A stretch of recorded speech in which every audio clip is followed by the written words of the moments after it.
మండలిలో వైసీపీ నేతల తీరుపై మంత్రి నారా లోకేష్ ఆగ్రహం. శాసనసభ సాక్షిగా నా తల్లిని అవమానించారు. జగన్ రెడ్డి కుటుంబం గురించి మేము ఏనాడు మాట్లాడలేదు.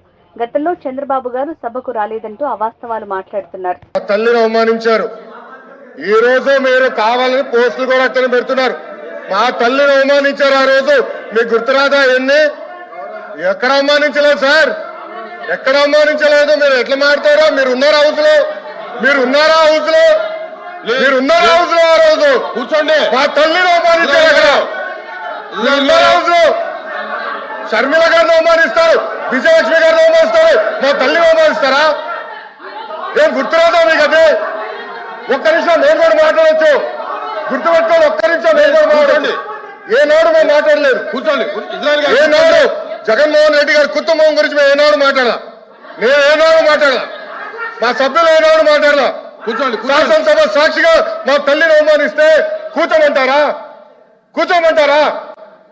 22 వరకు చంద్రబాబు నాయుడు గారు ప్రతిరోజు హౌస్కి వచ్చారు. ప్రతిరోజు హౌస్ నిలబడ్డాడు. సింగిల్ గా నిలబడ్డాడు. సింహంగా గుర్తుపెట్టు. సింగిల్ గా నిలబడ్డాడు, పోరాడాడు. ఆ రోజు మా తల్లి అవమానించారు కనుకనే బాధ తట్టుకోలేక సభ బైకాట్ చేసి బయటకు వెళ్ళారు. కానీ ఎమ్మెల్యేలు ఉన్నారు. ఇక్కడ నిమ్మల రామారెడ్డి గారు వెళ్ళారు, స్వామి గారు ఉన్నారు, ఇతర గొట్టపాటి రవి గారు వెళ్ళారు. అది మాకున్న చిత్తశుద్ధి అండి. ఈ రోజు మీ ఎమ్మెల్యేలు ఎందుకు రావట్లేదని అడుగుతున్నా.